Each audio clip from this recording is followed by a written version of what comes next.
Hey there, everybody. Welcome back to the channel. My name's Chris, and this is Starters Orders 7. Breeding, save, and musical exploration discussion extravaganza. There we go. Let's try and make this title as stupidly long as possible. I've kind of talked about most of the music I listen to and have. I mean, there's other stuff out there. There's a lot of mashups that I was kind of heavily into for a while. Um, yeah, that I still kind of like. There is a little bit of dance and trance and R&B and other little bits that I haven't really touched on. Um, One thing I kind of wanted to introduce though was the comedy record because this being Britain, we're kind of fans of that in general, you know. Um, Sometimes Christmas number ones like Lad Baby Sausage Roll songs. I think some of them are better than others for sure, but there's something kind of enjoyable about them, and I feel the same way about movies. I've got a certain subsection of movies which I call my 2 a.m. movies.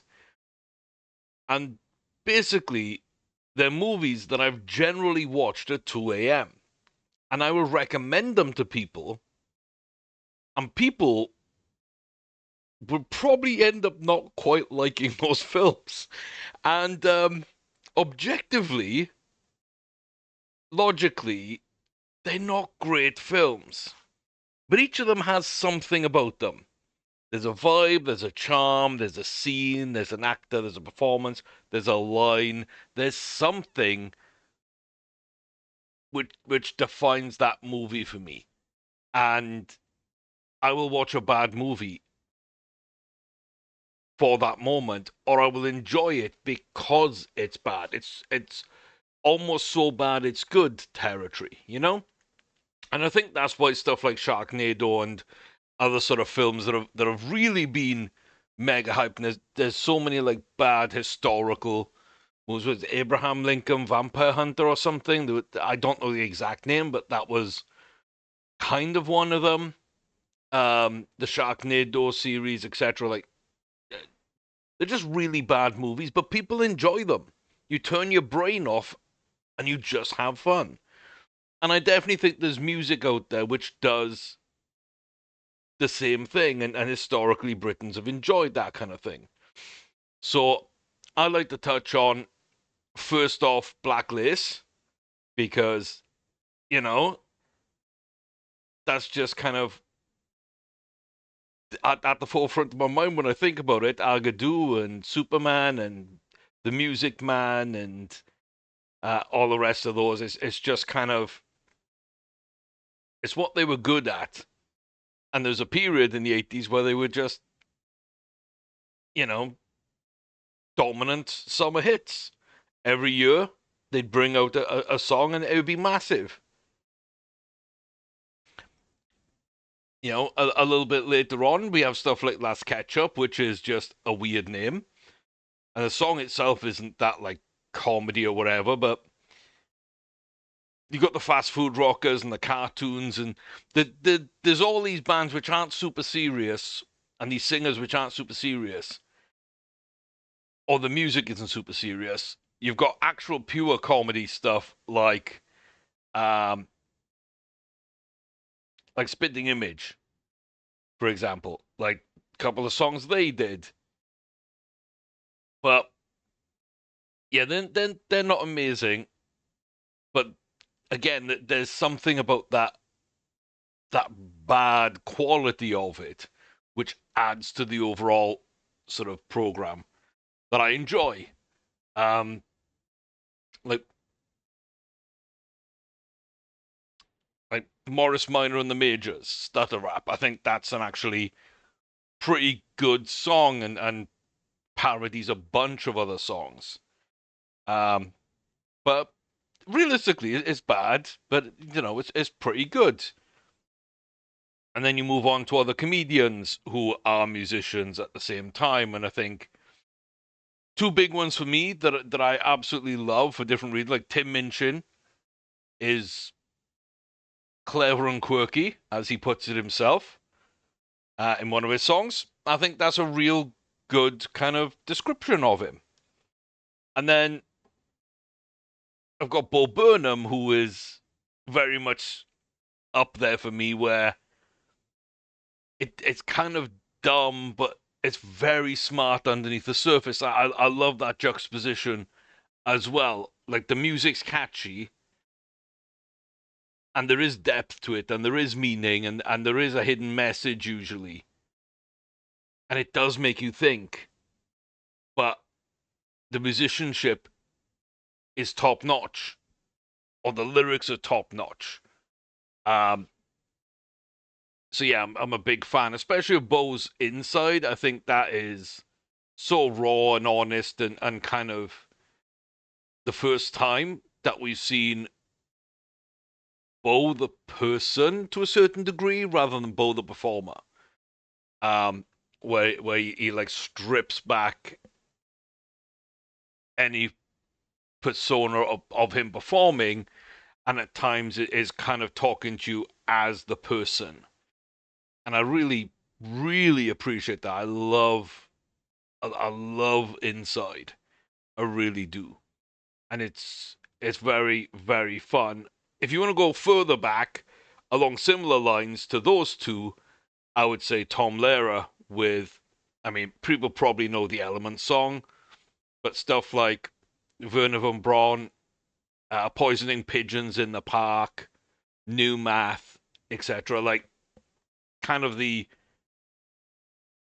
OG for me of musical comedy in such a way, and like just a very smart person doing fun music, a little more contemporary, and maybe not with that level of intelligence to things in terms of like academic intelligence, but very well constructed songs and parodies of songs. You got Weird Al, who I quite like a lot of his stuff. Um, so yeah, this real interesting kind of place, and then you got some stuff like Warren Zevon and a couple of his songs that are really kind of fun and interesting and quirky and kind of slightly out there, slightly comedy. And Jonathan Colton as well. He did Still Alive and Want You Gone, I believe, are the two songs from Portland Portal 2, sung by from the perspective of the main antagonist of those games. And I think those are fantastic. But then my favorite is um, I'm blanking for a second. Hold on. Ari Your Brains, which I think is just my favorite of his. So I think there's a wide array of people producing good comedy music, and it's always been a part of British culture. I feel comedy in general is a huge part of British culture, and so comedy music therefore follows in that tradition. You've got other people who've got varied amounts, like Flight to the Concords and The Axis of Awesome, and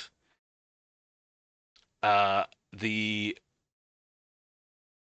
the comedy classical conductor Rainer Hirsch, who's another person I quite like. I think there's definitely a place in comedy at all levels and all genres of music.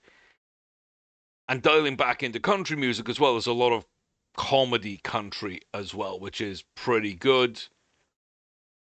And then rock, you've got Steel Panther.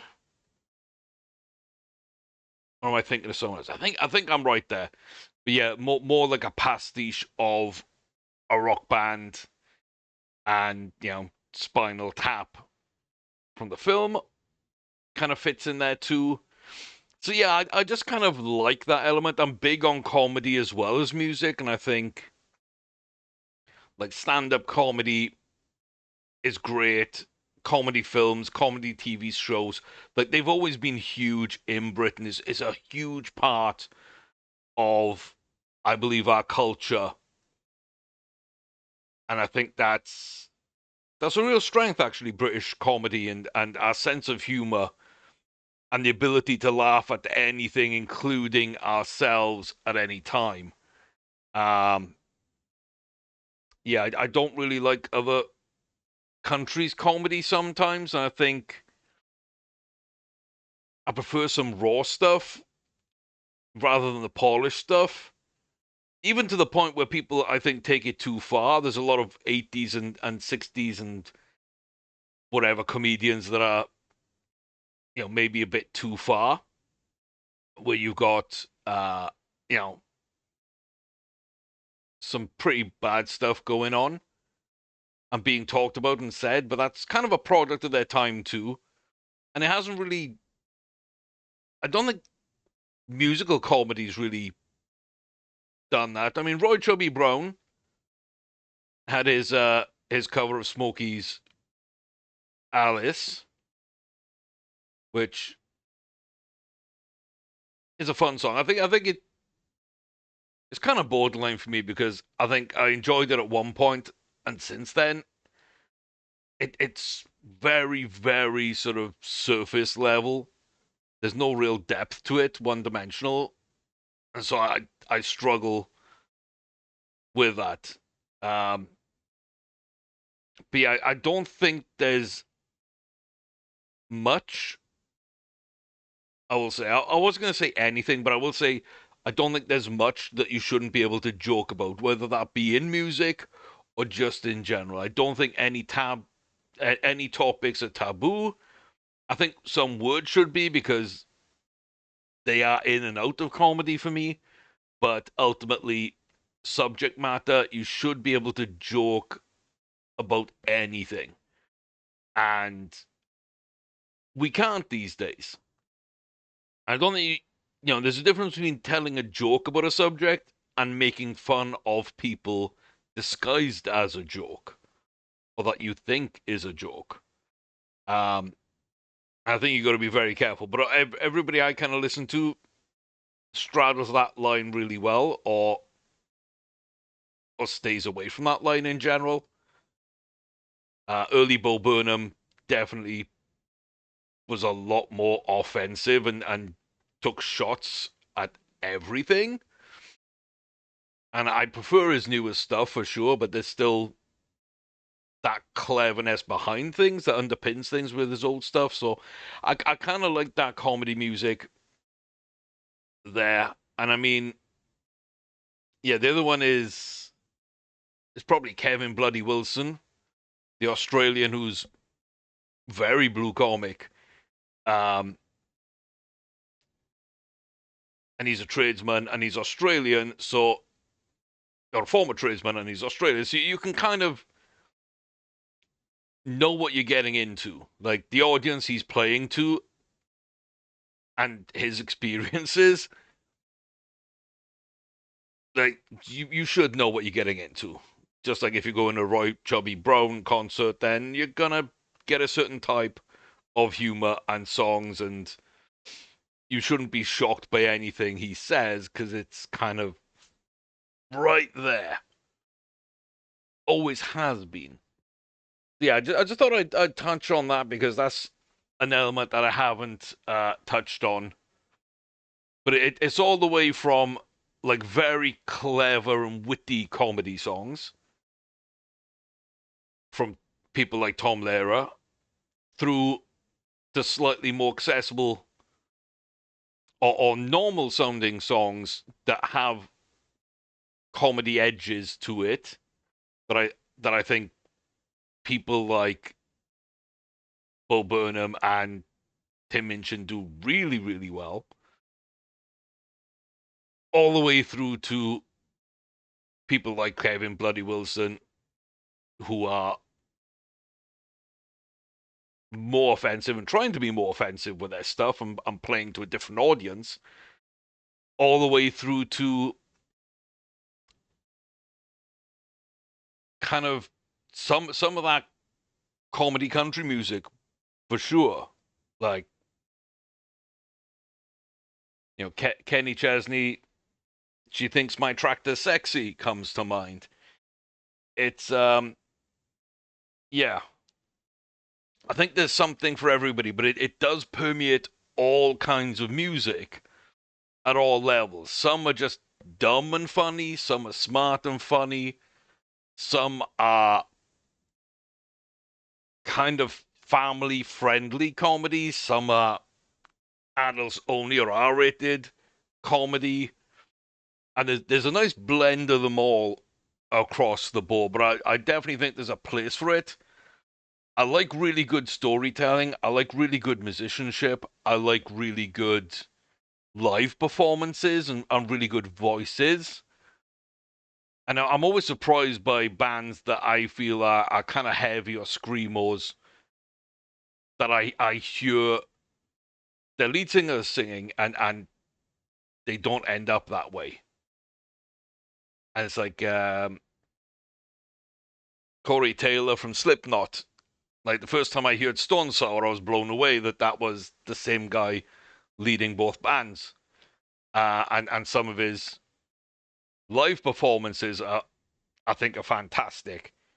Um, yeah, I really dig that. So I think there's a bunch of things for me that make music, and you don't have to have them all.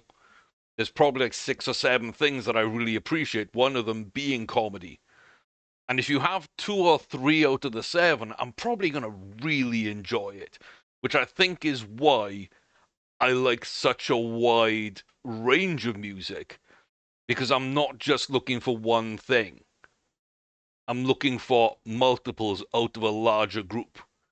And a lot of people I know are more focused on 1 or 2 things. And if you're looking at 2 things and a song has one of those two, you might like it, you might not. If it has both, you're probably going to like it.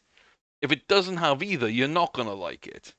But I think because I'm looking for multiple things or can appreciate multiple things in music, then it kind of leans back into things. So yeah, really, really kind of I'm interested to see where you fall on that, because I've met people that think that comedy has no place in music. Um, but I think they're so related. I really do. And again, similar to great music and being produced by artists who have a lot of trauma, I think a lot of the great comedians I've previously mentioned have that trauma to them too. So very interested to see what people think. With that being said, um, we'll kind of put a point on that. I will mention as well Max Boyce, of course, great Welsh comedian slash bard slash poet slash singer songwriter. So yeah, we'll be interested to see what you say and how you feel about that whole dichotomy as we move forward. We've got a lot of races. We're not going to watch many of them until we get to Charlie. We're always going to watch Charlie. But yeah, this is a broken schedule.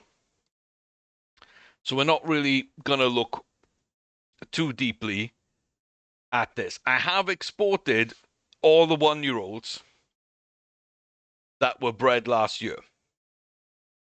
So all the yearlings are going to just step onto this transfer list. And then, yeah, after January, I'm going to put these 4 fillies into the breeding barn. We'll have these 12. They're all going to breed from Charlie. And then I'm going to make a decision. Any of these 3-year-olds that will turn 4-year-olds, are they good enough to breed from? And if they are, I'm going to put those on a transfer list. And I'm going to import them all over into the other breeding save that I've got that actually fixes this diary. Because as you can see, because I set up a modded save with an unmodded schedule, a lot of the feature races are not there because they've been changed. And so there's still a decent amount kind of in the midpoint of the schedule and some late on, but there just really aren't that many. And so we're not going to develop as quick. You know, your horses develop by winning big races, and they're not really here to do so. That's fine. Winding Window is going to start us off with a win. That's a little mile to handicap right there. Absolutely, absolutely love that one. Straight into the stud. Only one run for each of these horses in January. And of course, all the fillies and Charlie are going into the breeding barn as soon as January is done. So they all get one run this year. And Quasars continues their unbeaten run. Another little handicap at a mile. Looks to be pretty decent. Mnemonic Melon also comes out with a win. Another little handicap over a mile. Kind of a nice run there. Not too bad. Not too shabby. We like that. She's going into the breeding barn. A double header. Rank Renaissance and Indigo Ice Pick. Both at Chelmsford.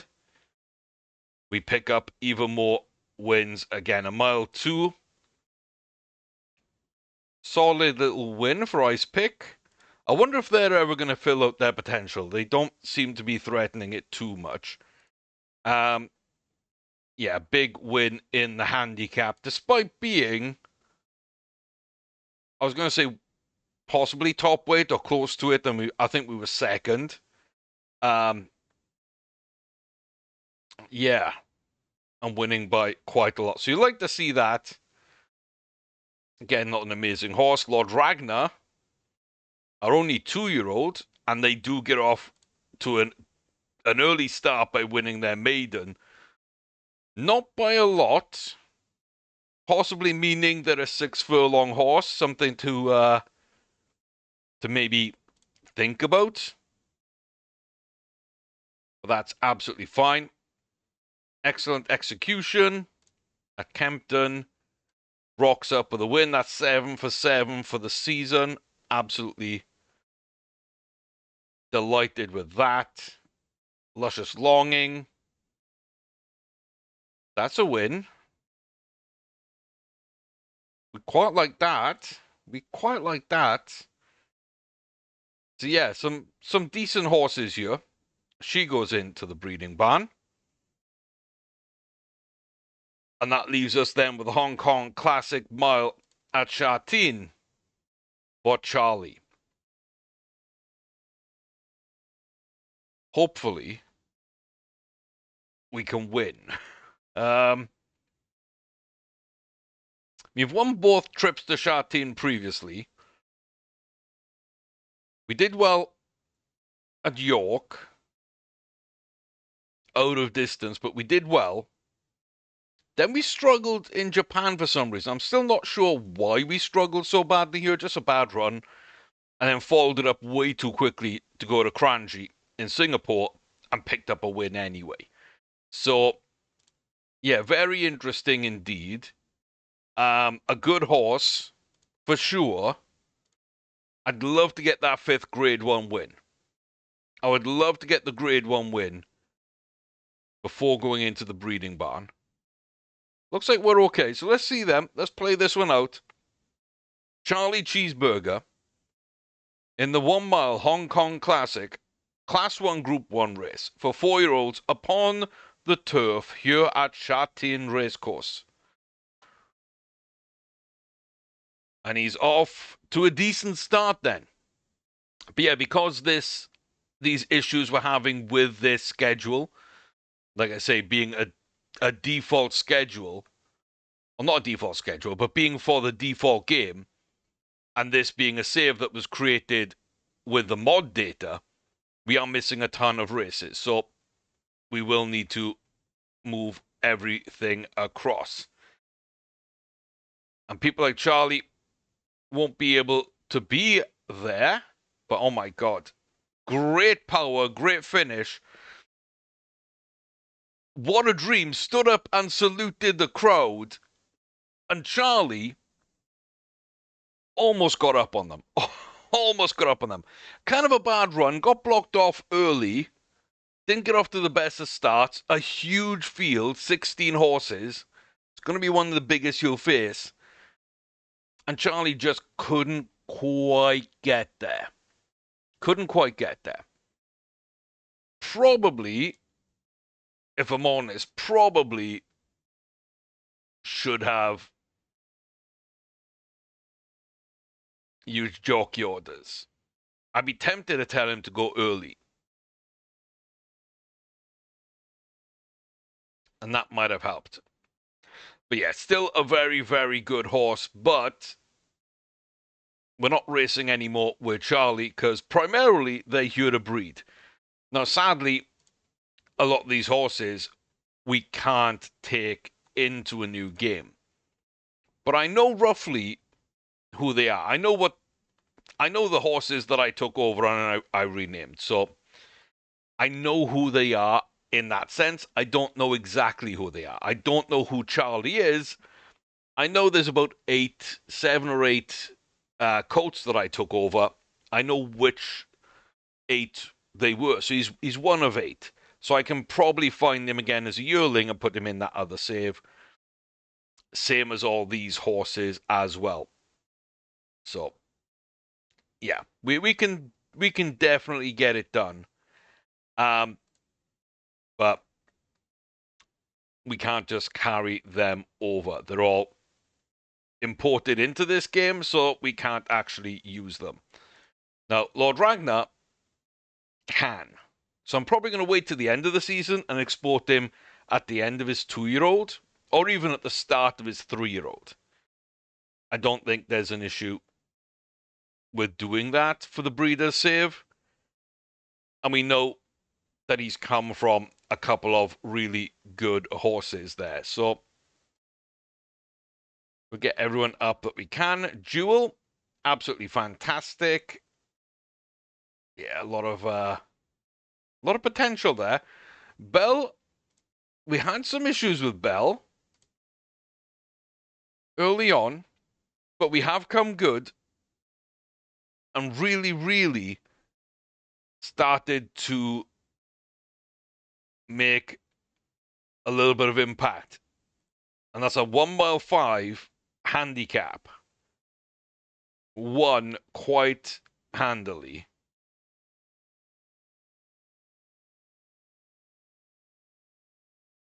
Yeah, she does look like a very good horse. She does. I think what I want to do, I want her in the game pool, and I want her in this save. So, yeah. So she'll go into stud, because that's kind of what we need to do to breed as many as we can this year. But she can also just be imported directly. So we got our 8 yearlings from last season that we were breeding. We've got Belle. And now we've got 13 horses as broodmares that will be paired up with Charlie towards the start of February. And that will give us a good grouping to move forward.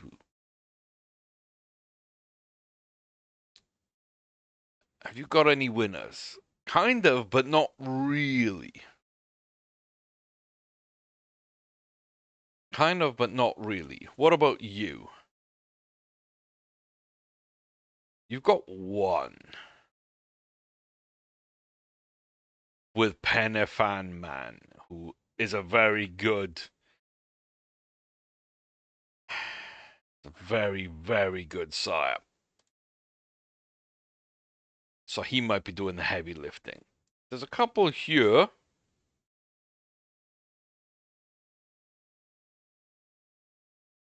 Crazy Bold. Okay. Yeah, he's also probably doing the heavy lifting. But Reams of Gold might not be bad.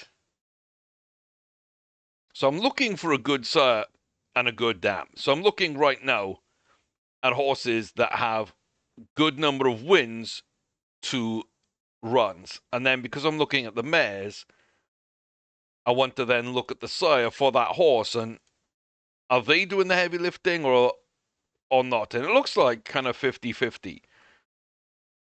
It looks like kind of 50-50 there. So is that a good horse?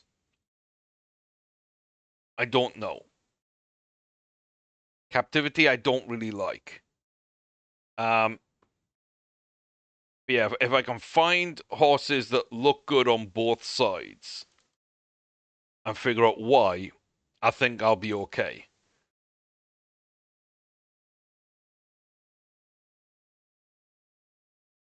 I think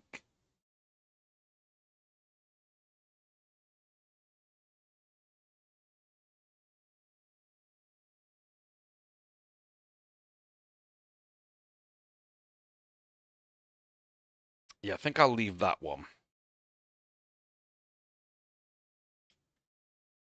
I think those are the four I want.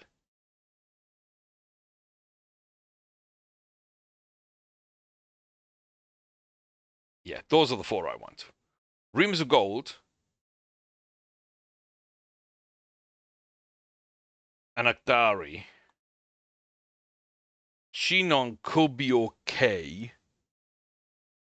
Fire Goddess, I kind of like. So those are the ones I'm going to go for.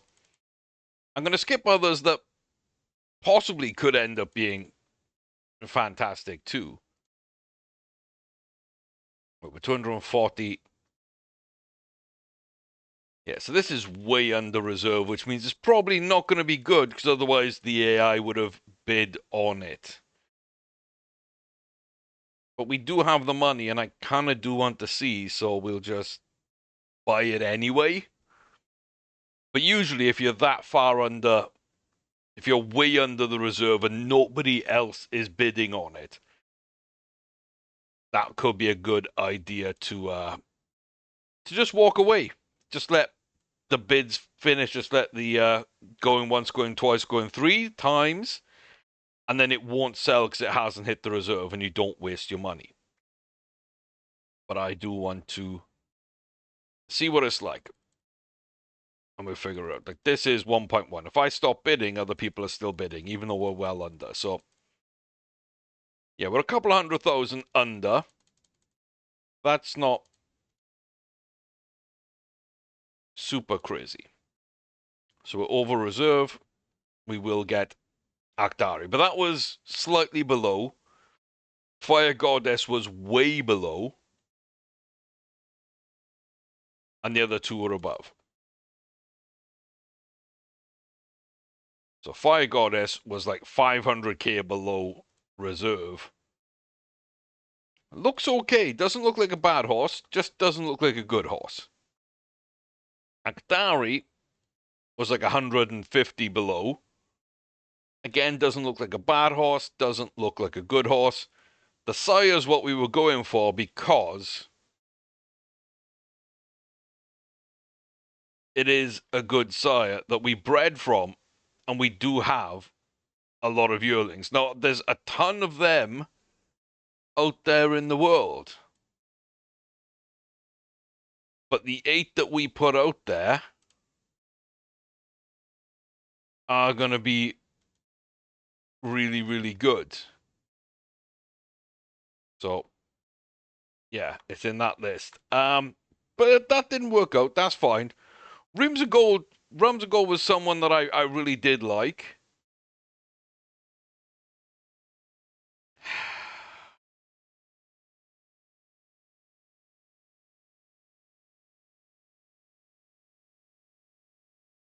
And yeah, okay. And that is really interesting. Now comes a discussion again. Now comes a discussion. It's a terrible horse. It's got no potential. It probably won't fill that by the end of its 2-year-old season, which means it'll still be 60% to 3, 4, 5. Maybe it'll take till 6 or 7 to reach good potential in line with our other breeding stock, by which time it would already have deteriorated, therefore it will never meet that level of our breeding stock. But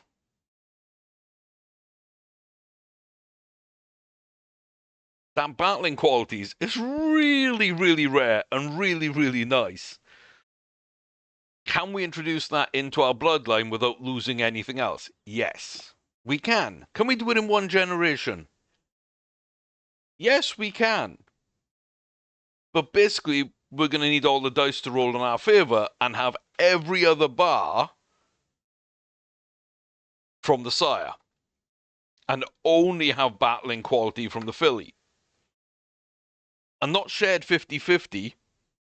So your odds on that are probably, I don't know,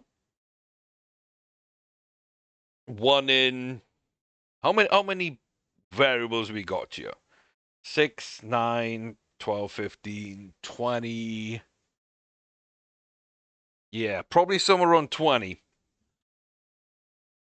And you need each one of them, or at least 15 of those 20, to be 100% one side or the other.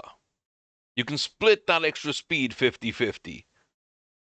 You can split the finish application 50-50. You can split distance. You can split all of these. None of these matter. It already has a full bar here, full bar there. Like, there's a bunch of things that you can do. But you might have to just breed this horse with the same sire 100 times before you get a good colt that has retained at least 65% battling qualities and has much better bars than Realms of Gold has. But I only have one horse with battling qualities in my entire transfer list. So no matter what, she is getting added to that list. And to find battling qualities, even though it's going to be really hard work and take a long time to introduce that to the breeding stock, it's going to be worth it for 300,000. And there was something about it I really liked. And the thing that I really liked was a couple of their horses, 6 out of 8 wins. 5 out of 18 ain't bad. 5 out of 19 ain't bad. 1 out of 3, 1 out of 1. Like, it's not all the same age. It's from different kinds of horses. If I look at the 6 of 8, and I looked at the sire,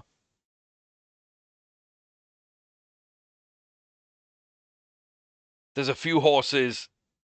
So it could be from his side of the bloodline, but there isn't anything super impressive. There's a single grade 1 win on Kivavite that won the Pouliches. So the first leg of the French Triple Crown. That's it. That's all they've done. They're no 5. They haven't won a ton. So it's not like there's a ton of quality on this side of the breeding, which means there's enough on Primrose and Rose, which means you pair up Primrose and Rose with the first good sire that we had in this Save Aztec Warrior, and you get a really intriguing prospect. And that's kind of why I was really interested in picking up Realms of Gold. And Chinon hit their value. It's another Aztec Warrior. And Wong, again, I kind of liked for similar reasons. 3 of 10, I like. Everything else looked bad, but looking at 3 of 10 is Penavan Man, who I know is also a decent sire. So, yeah, what do we do there? I don't know, but I know they paired quite well. This time, it didn't work out. So yeah, 3 weren't worth it, and we paid 2.3 million for those. But the 300 grand we paid for Realms of Gold was well worth it. And the 2.6 million overall that we probably spent was more than worth it to get that 95% battling qualities. And that's why in breeding saves, looking at the auctions is still very much worth it. And it's not all about just going fast. Racing sometimes will develop your horses a little bit quicker and a little bit more consistently. And they'll get better. And so when you breed from them, the foals will be better. So it's worth doing a little bit of racing. But it's also very much worth checking the auctions and seeing what's there and looking at the game breds and figuring out what kind of breeding you can do there too. But we got a good one. Eggy Empathy. We're 11 from 11. With Cheeseburger coming in second. If somehow we'd have managed to win that one, would have been perfect from January. Not that these were tough races or anything. They're all class 2 handicaps and whatnot, but they look like they could be really, really good horses in a lot of ways. Are they worth breeding from? I don't know. They all look relatively good. But do any of them look actually like fantastic? Not really. Not really. Yeah, I think put Ragnar in the game pool and then bringing him back in case we want to breed from him. We're going to bring him back into this sieve. That's fine. And then we're just going to make the choice to go up and get the game moved on to February. Okay, so was wound up. It is excitable. Maybe it was off distance. There's a reason why it could maybe not have won. I don't love it. I really don't. But okay. So breeding. I'm going to start at the bottom of the list and work my way up. So Panther Pulitzer and Charlie Cheeseburger. Yeah. Imagine if we can get those battling qualities. If we could just add that 95 battling qualities to Charlie. Like, that's fantastic, right? That's 85% extra speed. There's 55% cruising burst. It'd be 95% battling qualities. Potential of 90%. We could breed more potential easily without losing too much. The worst bar of any real significance is enthusiasm at 50%.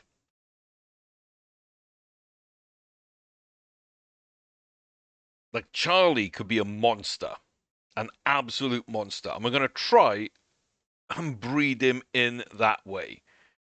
Yeah,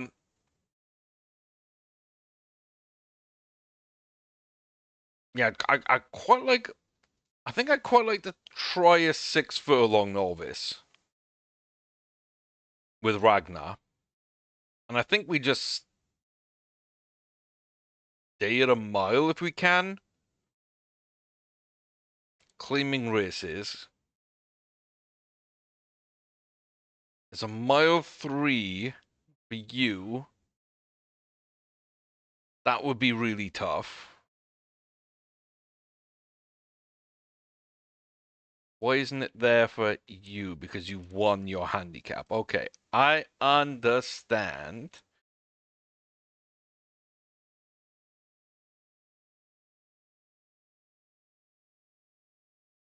There's some 7 furlong stuff there, which might work as a handicap.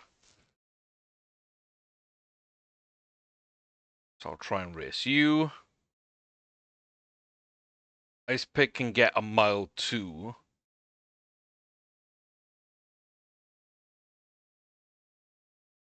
So they might be able to get that mile 3. An excellent execution then, so claiming races only for them. There's a little 7 handicap at the end there. A mile, a 7, a mile 1, a mile 7.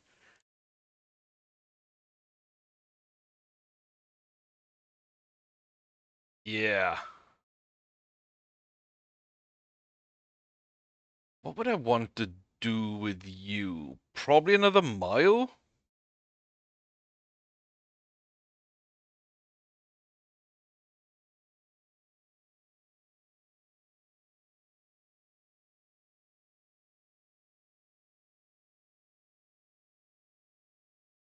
Probably.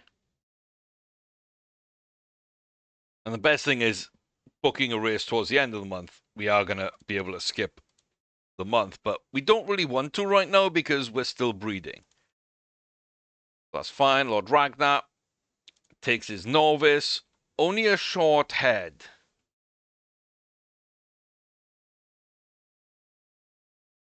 Interesting. Yeah, okay. Maybe actually a 5 furlong. It's maybe actually a 5 furlong. Let's go just after the deadline. That gives us 2 weeks from today. We'll be high weight, but I don't think that's too bad. Captivity, we're not really interested in. Penafan Man, a 4-year-old that just loves to run maidens and can't win any of them. Could be completely off distance. Like, could be completely off distance. 3 of 7 is nice. 1 of 2. Okay, and Penafan Man, who I like as a breeder, 2 of 5 with a grade 2. 6 of 13, 6 of 15, 6 of 12, 7 of 12, 3 of 9, 5 of 14, 5 of 8. Kind of why I like it. It's not obvious when you look at it, but there's so many that are winning races, even if they're not big races. I think I want to see what Robsart actually is. I would be surprised if it was anything crazy, and that's also got a nice breeding indicator. We are looking for distance horses as well. They're pretty expensive compared to the rest of the reserves. And they're both a mile 7. So I think we'll pick up those unraced 3-year-olds for that reason.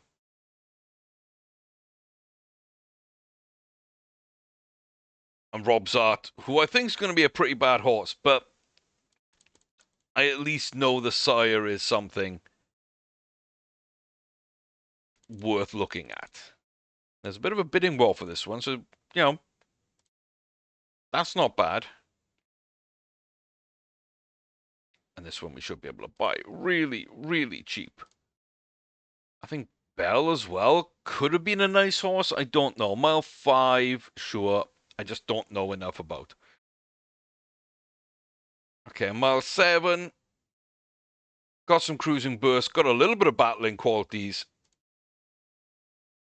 Doesn't look amazing. Gallivant.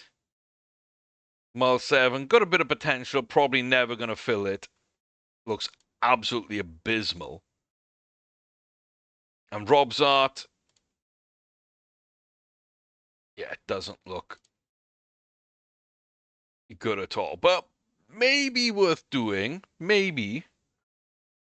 I guess I'm going through to the 8th. That's why I went to February 1st, because you can just add 7 days to it and you should be absolutely fine to breed the next one. So again, this should be the 15th. We got a breeders auction. Reach for the Sky. Hasn't bred anything.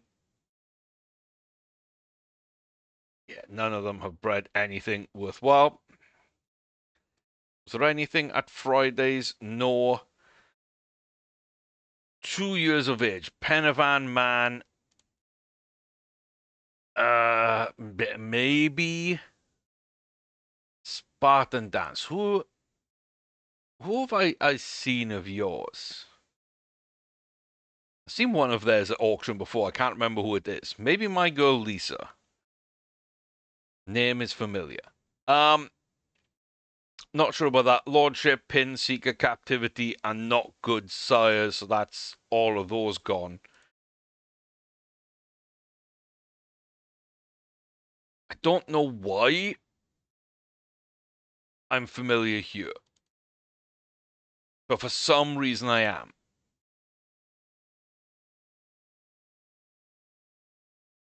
And we're not going to find out. That's fine. Who cares, really? Not me, surely. Didn't quite go the way we wanted to. Oh, it didn't quite go the way we wanted to.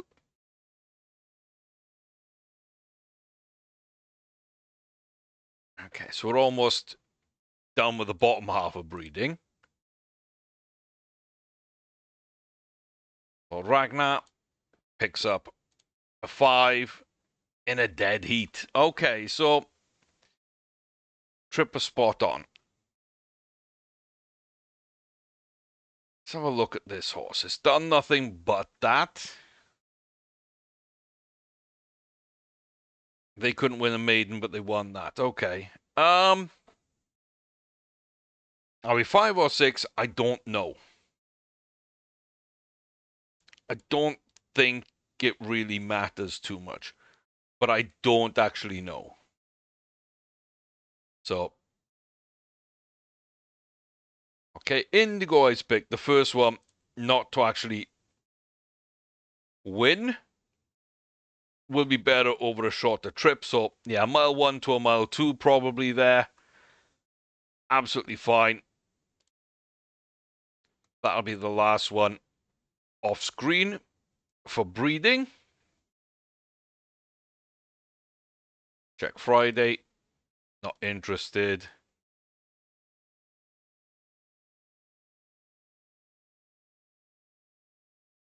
We are a day late on the breeding, but that doesn't really matter. And then Aztec Warrior, we like a lot. We don't mind buying yearlings either. Mutiase, we like a lot.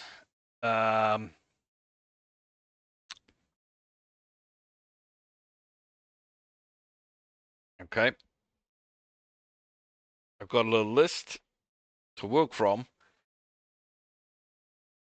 So let's just go and buy a bunch of these, I think. So we'll start with Lackamon. Then Solarstone and Balthazar. And then Shulmin, Frillaminate, Sharp Dance, and George. And Gorge. There we go. That should be it. So we got 3 up here, and we got 4 here. Should be absolutely fine. Lackamon is 83. So we're well above the reserve. Get them. We skip Tribal Myth. We're on to Solarstone straight away. This is 95. We're well above.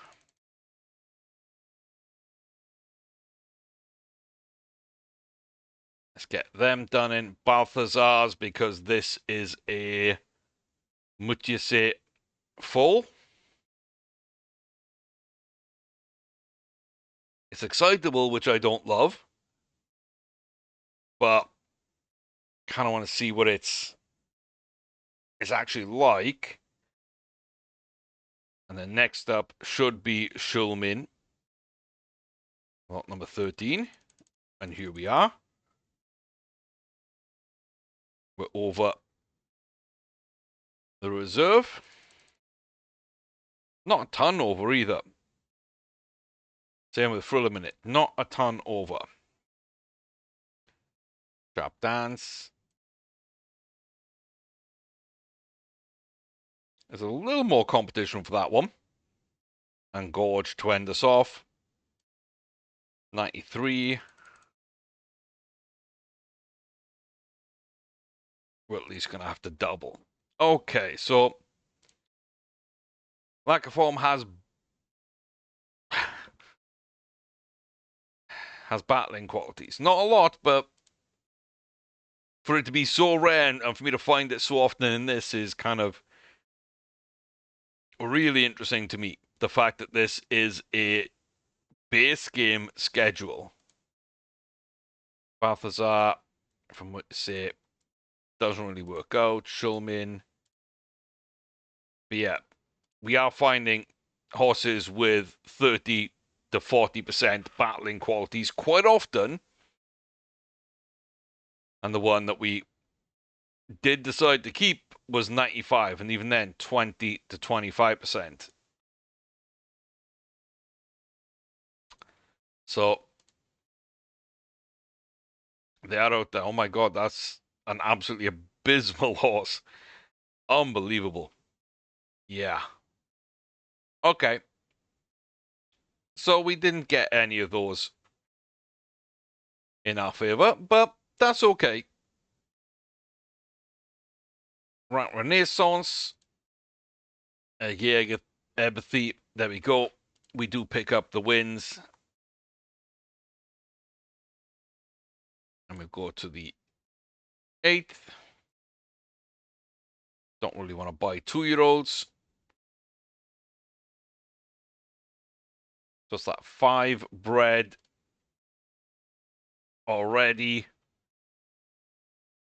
Am I going to breed from ranked Renaissance? I don't think so. I don't think they're good enough. Excellent execution, I don't think are good enough. Indigo Ice Pick, I don't think is good enough. Eggy Empathy, I don't feel is good enough. Jump Jewel, I don't feel is good enough. Qualified Quasars is a slight possibility. And Lord Ragnar, I don't feel is good enough. Okay. If I don't think that I'm actually going to be breeding from any of those, then there's no point them being there. But 50% cruising burst and an 85 extra speed, 95 potential rating,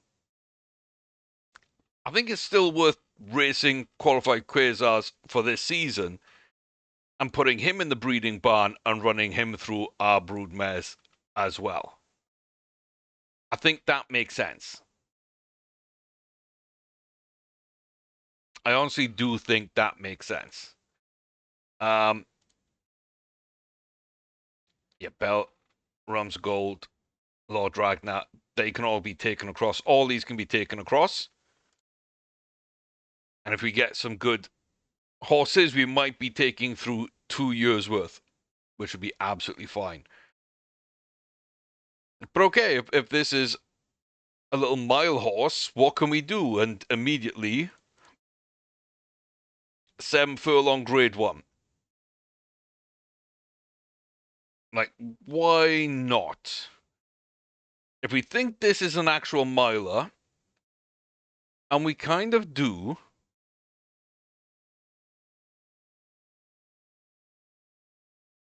then why don't we? Why don't we challenge earlier and just send it? We think it's a good horse. We might want to breed from it. It's got great speed acceleration, a decent start. The stamina kind of would put it at about a mile to a mile 1, maybe.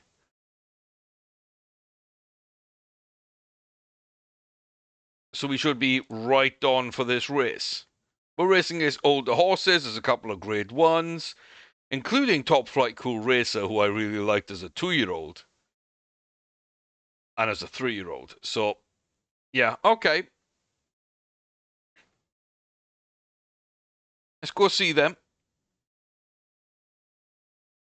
What this one can do. The Queen's Silver Jubilee Cup, Class 1, Group 1, 3-year-olds and older on the turf. 7 furlongs long. Flip the camera. I think we're in Chartin again. And the grey qualified Quasars will go to the front with Imperator Augustus, Carpentras, Rutan Lake, Odalisque, Karma Fair, Lisfanon, Bill Ashland, the Schoolgirl, Top Flight, Cool Racer, Parancantha, Dance and Dance, Redania. Perlachi is in there as well, but nobody is coming close to us. Final furlong, here now comes Carpentras. Linda Schoolgirl on the outside. They're not going to get close enough, but they do close the gap a little bit. But Qualified Quasar gets a very nice win at Chartin over 7 furlongs. And I quite like that. I quite like that. That was a nice run.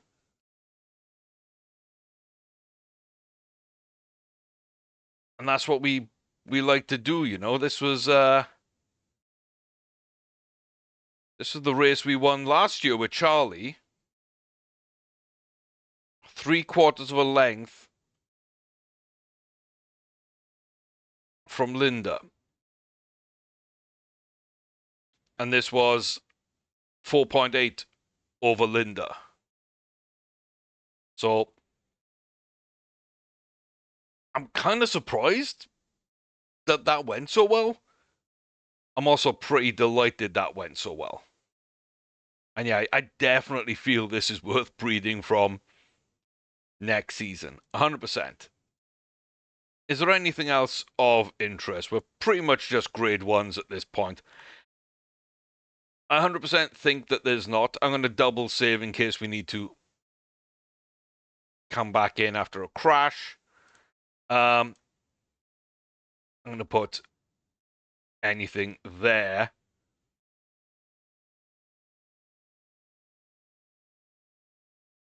Yeah.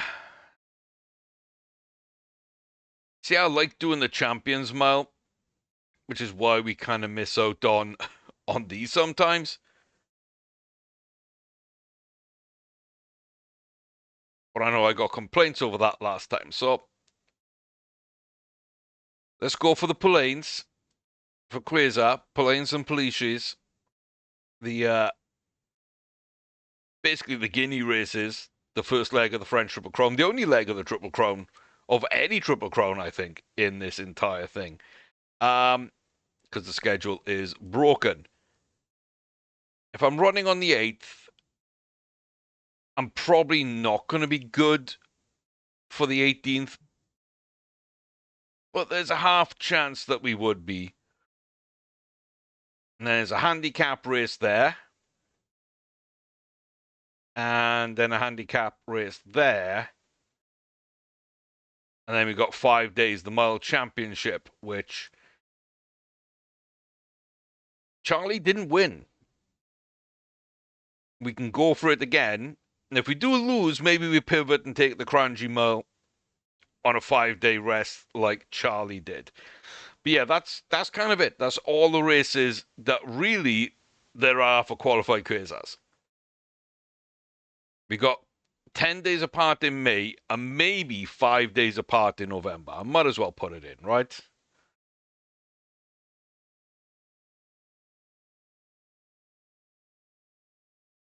That's it. Those 4 are kind of the maximum at the distance that Quasars is that we're going to see do anything and possibly win. So that's fine. It looks like Bell going to be a little longer to breed with.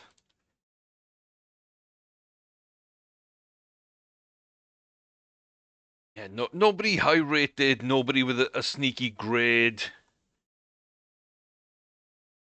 I think that's the problem with a lot of these auctions. It's just, unless it's a sire I know fairly well,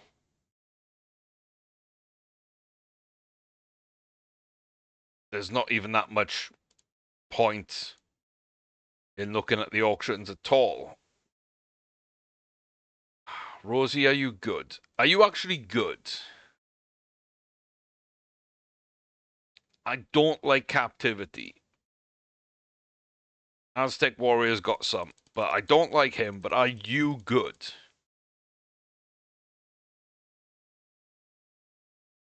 $500,000 to find out. The answer is no. Brilliant. Cool. Thanks. Love that. Bye.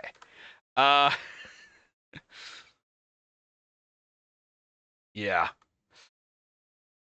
Like I say, it's worth taking a look. It's not like it did us any favors.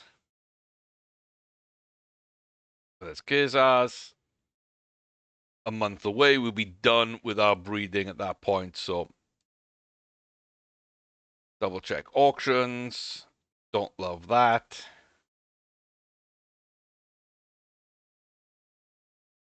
Set up.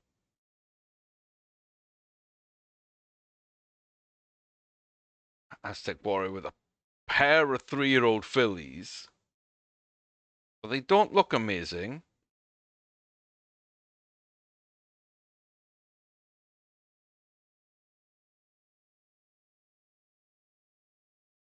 Let's get narwhal bred up. Don't buy 2-year-olds. Don't buy 2-year-olds. Don't even get tempted. Wins 2 novices. Didn't win the handicap. Why did you not win a handicap? You were kind of high weight. You were always outpaced. And it's a very, very short race where maybe you've jumped. I'm trying to talk myself into buying another Aztec Warrior foal. And I shouldn't be, but I am. You're a captivity, you're a captivity. We don't like captivity, we move away.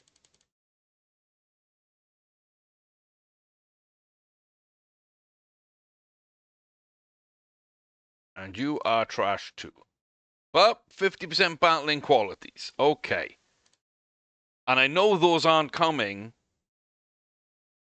from Aztec Warrior because we bred from Aztec Warrior. And we didn't get any battling qualities. We got a tiny bit at most. So yeah, it's interesting. But yeah, I don't think there's anything really there. And this will be our last breeding from the season. Might as well just skip to the next race. Quasars going to Longchamp Francais. Are we still a mile? I think we're still a mile.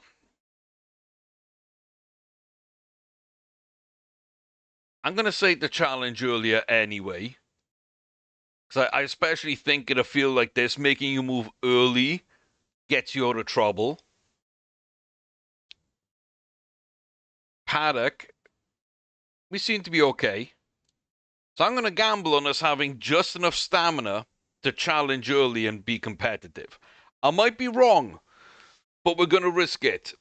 The French Guineas, the first leg of their Triple Crown, the Poule d'Essai de Polaines, 1 mile Class 1 Group 1 for 3-year-olds on the turf at Longchamp Paris Francais. And it's a decent start from us. The Grey out early against the rail and up to the front, joined with Here Comes the Dream, Muhandis and Lone Bid. Alvarado also in the mix in behind with Pyrrhus. Back to Medali, Oakfield Legend Enlightenment, Tatiano, who is a favourite, King Kamehameha, Right Win, and Molana View. Coming up to the final furlong, We're in great position. Medali and Oakfield Legend coming through strong. But we went early. We went fast. We dominated throughout the beginning. We do pick up the pool lanes by 7 lengths. And I'll tell you what, that's a very, very nice run. 116 up to a 121. Yeah. Horse is a machine. Indeed, it is. Indeed, it is. Very short break. Now, is it really worth racing? Probably not. But again, I'm tempted. I'm always in these two minds. And does it really matter? Probably not. Does that make it any better? No. Is it bad habits? Yes. Like, am I gonna do it anyway?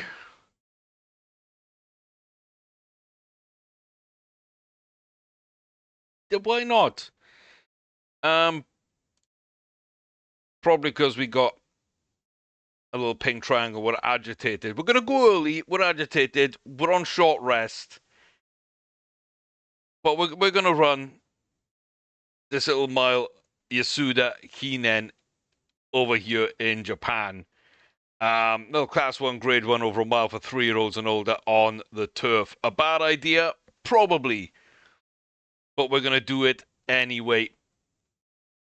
And again, we like going out to the front. We don't have to run wide. And we will see what this horse really is. Short rest, challenging earlier, despite being on distant with a long trip, just 5 days after winning. Looks like setting out quite well. The challengers will come. Can we hold them off? No.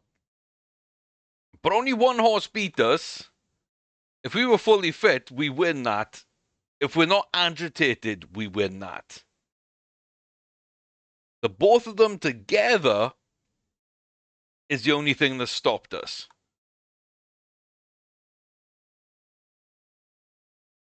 Does it suck? Yeah, sure. Does it matter? Not really.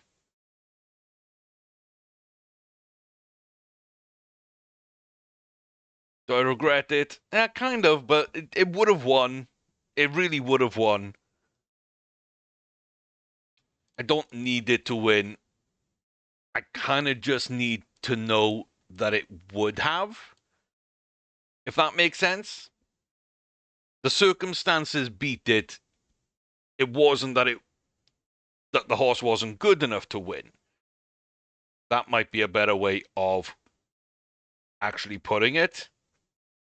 Because if I'm going to breed from it, I need this to be a monster horse, or as close to a monster horse as I can get. And I think the fact that it came so close in really bad circumstances with everything against it, then yes, that's as close to a monster as we get. 100%. 20th of November. So we're kind of close. We're kind of close.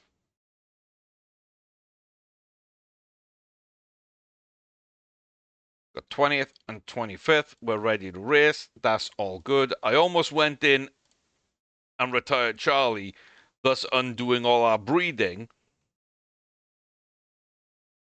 Don't be stupid, but we were almost there. One thing to note as well, because it's a broken schedule and there aren't that many horses, or there aren't that many grade 1 races, the fact that there aren't many multiple grade 1 winners or any actually available right now means that, yeah, the ones that are here are good. Pretty solid from you. You won the 2024 Gold Cup. You won juveniles. Now you're 3. And you won the Gold Cup last year and got pipped to it by the other horse this year. Absolutely fine. Highest earners of all time. Group 1 wins. So, Crystal Gal, Peacetime Girl, Walu Wei, Clip Thorn, Aztec Warrior we bred from, Dunroll Boy has expired, sadly, Sulk, Water Dream, yeah, we know these horses are pretty good, Lonely Heart, Bitterbird, they're gone.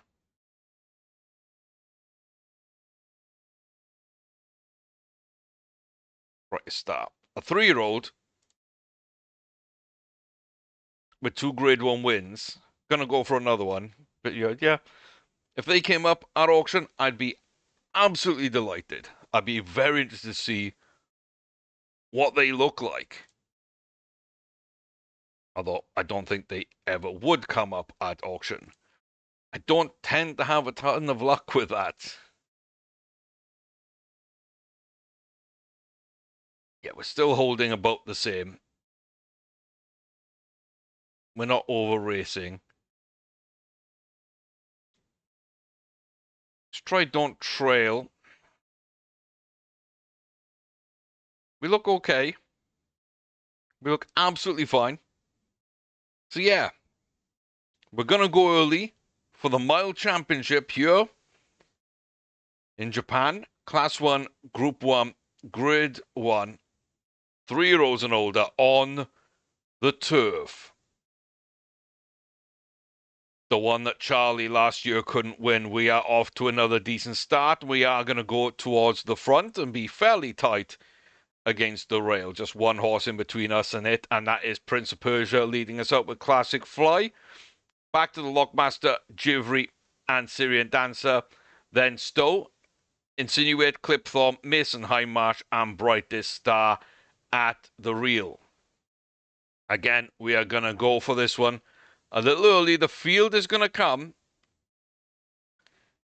And yeah, it doesn't quite look like we've got as much pace as I'd wanted there. We do hold on to second place again. We didn't get off to a great start. It didn't look like we had an extra kick. Trip isn't suiting. I wonder...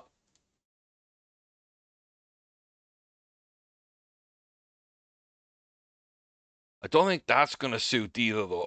I wonder if we should go more for like a mile 1, mile 2. But those races just don't even exist. And so, yeah, maximum of 5 we could have got. We got 2.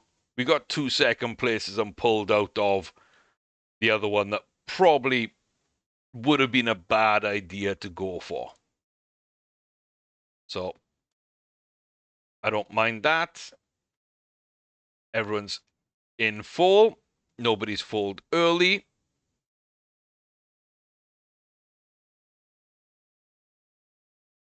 And that's going to bring us round then to the beginning of the next year.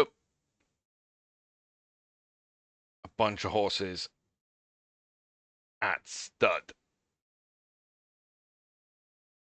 Quasar going to stud. Charlie returning to stable because he's going to be the one simulating the months for us. And our yearlings. So again, high standards. Do they meet? Alisco, yes, that's a fine filly. Consistency is really low. Everything else hits. I'm okay with that. But right now.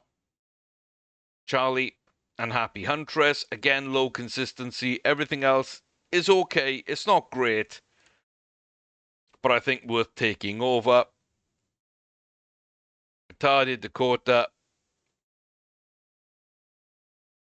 doesn't really have the potential. Doesn't have full finish. So I'm gonna say no. Vitonia looks okay. Doesn't look amazing, but looks okay. Oris Drake wow, just that potential is never going to be filled until their 4-year-old season. Same with Black Fighter. That's got a chance. Lowish cruising burst, but everything else is fine.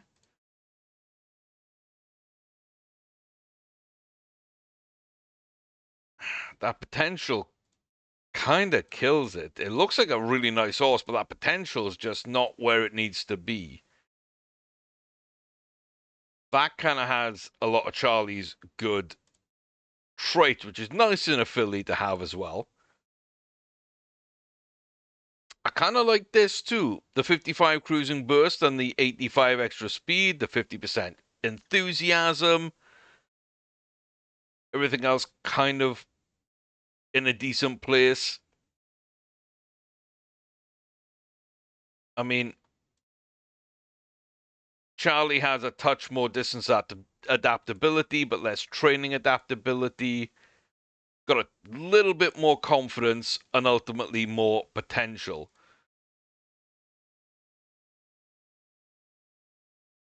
But if we get a 10% jump as a 3-year-old, we fill this out at 2, jump at 3,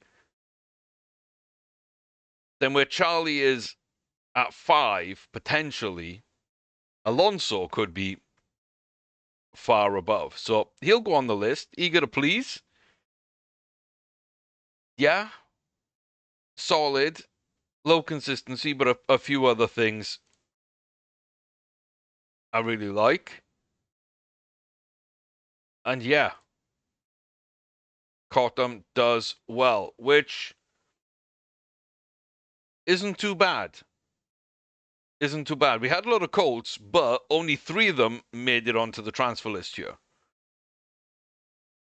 And we had 4 fillies. So I like that. I like more fillies than Colts.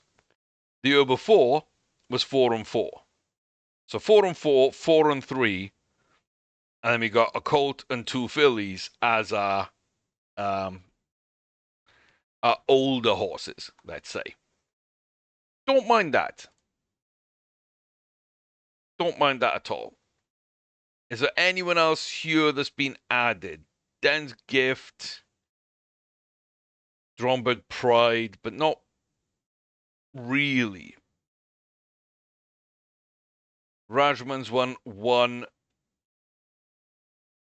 At a glance is 1-1. Battle of Britain's 1-1. Forest Camps 1-1. High Storms 1-1. Knockanolls is 1-2. Okay, didn't really come close in the others, and is excitable. And Blind Stags 1-1, and didn't come close in the others. Yeah, I don't love any of these.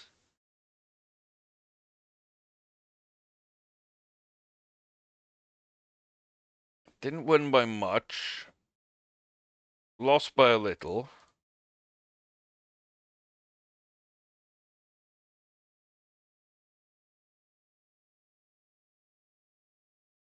All Brightest Star, not too bad there.